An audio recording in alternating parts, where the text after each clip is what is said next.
my channel. My name is Kitty Mary and today I am going to share with you 10 different tips that you can use that could be nifty. I thought this would be a good topic to talk about because I base a lot of my own wardrobe on thrifted, secondhand, pre-loved items. And therefore, I wanted to give you guys some tools and some tips that you could use if you want to do the same. The fashion industry has a huge impact on the environment, and I actually have a whole video about the impact of fashion. You can find that link right down below if you want to know more about the environmental impact of the fashion industry. But as an alternative, let's talk about thrift shopping. But before we get started, this video has a sponsor. If you haven't already guessed, this video is sponsored by Skillshare. The odds. Skillshare is an online learning community with thousands of different courses, and you can basically learn everything. And one of the courses I've stumbled upon recently is a course about sewing, mending and making your own clothes, which is going to be quite relevant in terms of this video because one of the tips is actually about something in the lines of this, so it's perfect. Being able to sew, repair or mend your own clothes is such a cool and really nifty ability to have, especially if you want to live more sustainably. So thank you so much to Skillshare for sponsoring this video. The first 1,000 people to use the link down below will get a free trial of Skillshare Premium membership. And by the way, the standard Skillshare membership is about $10 a month with the annual subscription. Now let's get into the thrifty tips. By the way, Thrifty Tips is so my band name. First of all, and I think if you know a little bit about thrift shopping, if you have sort of ventured into the area before, you've probably heard this. It's kind of mandatory to bring up, but go often.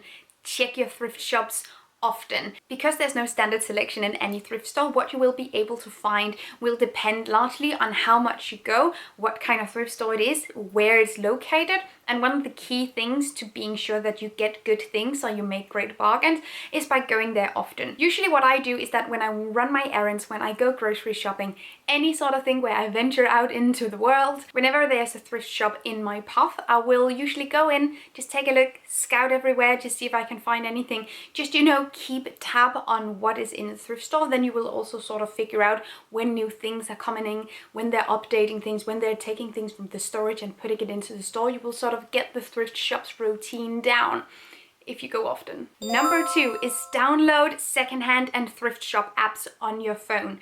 I love the global ones like Depop or ThredUp or Etsy, but I also really like the more local apps.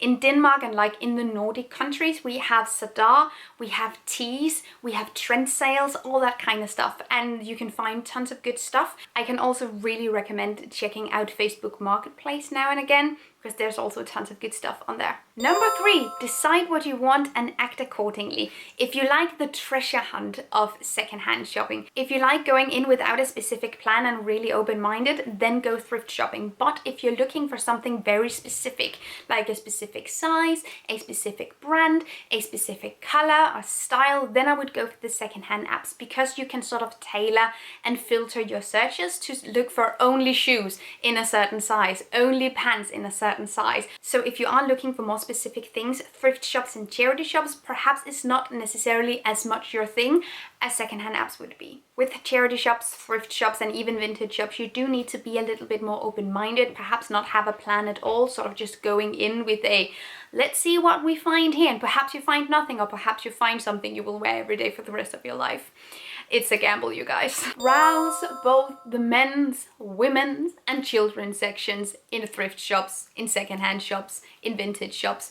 Because first of all, a lot of clothes can be worn completely unisex, and a lot of children's clothes can look really good on adults as well. One of my favorite jean jackets is actually a children's size, but I just like it, sort of the cropped fit of it. And a lot of clothes are completely unisex. I also love getting big men's t-shirts and sort of cropping them. I think that looks amazing. But there's also the notion that a lot of clothes might be misplaced, or the people who have sorted and categorized the clothes might not know as much about it as someone else going in. So it's a really good idea to check both the men's and the women's and the children's section. I check everywhere whenever I have the time to, and I found some delicious scoops.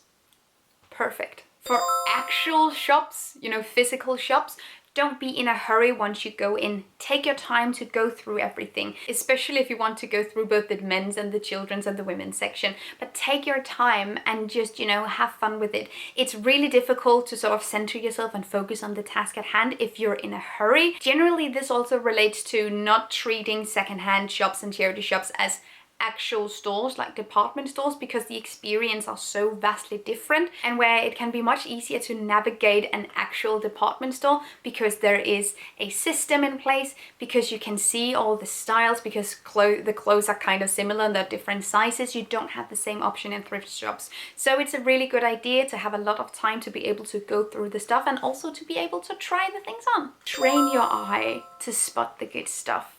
For the longest time, whenever I went to a thrift shop, I would look for a specific style, and it would take me ages to go through everything, because you cannot see the style of the clothes, you cannot see the cut or the fit when it's on a hanger next to 1,000 other pieces of clothing. But you will be able to spot good materials and color. So those are sort of the markers, the sort of signifiers that I look for, because they're just much easier to find on a hanger. You can easily see that's a good material, or those are the sorts of colors that I will usually go for.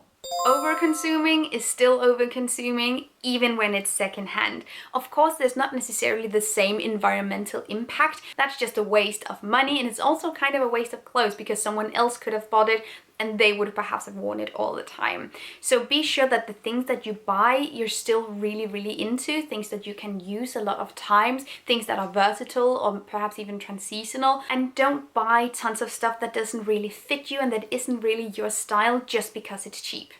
Be mindful of the material. You might be able to find a super cute top, but because the material is garbage, it will make you smell instantly the second you put it on.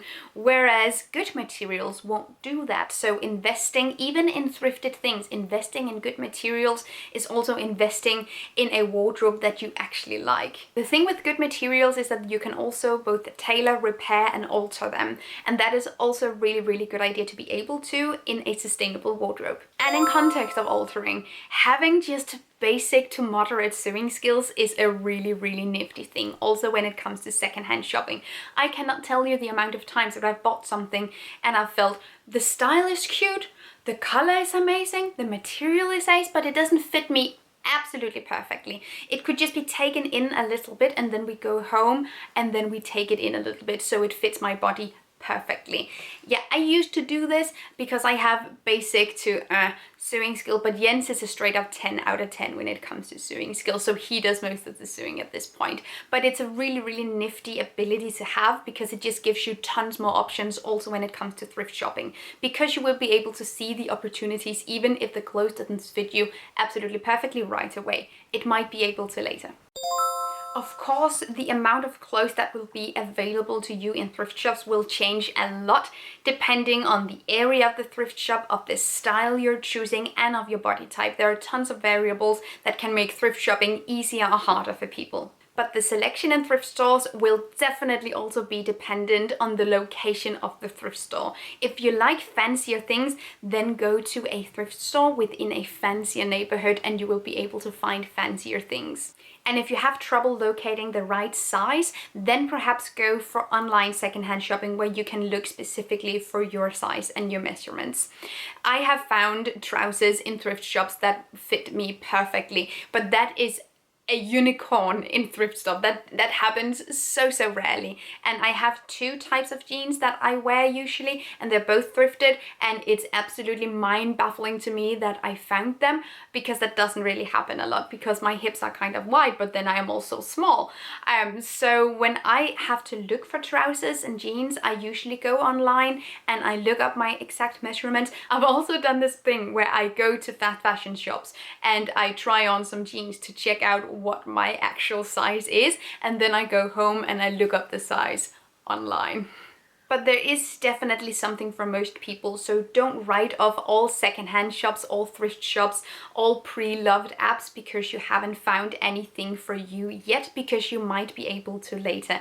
It depends so much on what you search for, where you are, where you're located, and there's just so many variables in place. So I think it's a really, really good idea to have a mindset that is, I might not be able to find something today, but I might be able to find something tomorrow, and alter how you shop for secondhand goods depending on what your needs are specifically. I hope this video was helpful. If you have any more tips for successfully shopping secondhand, you can leave them down below and we can help each other out. Thank you so much for watching, and thank you so much to Skillshare for sponsoring this video. I hope you're going to have an amazing day. If you haven't seen it already, all the resources are down below. There's an impact of fast fashion video, there's a list of international and local thrift shop apps. Everything is down below, so go and check that out. Take really good care of yourselves. Until next time, bye.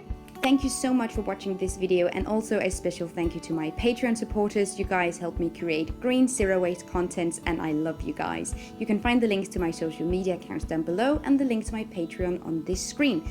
Bye!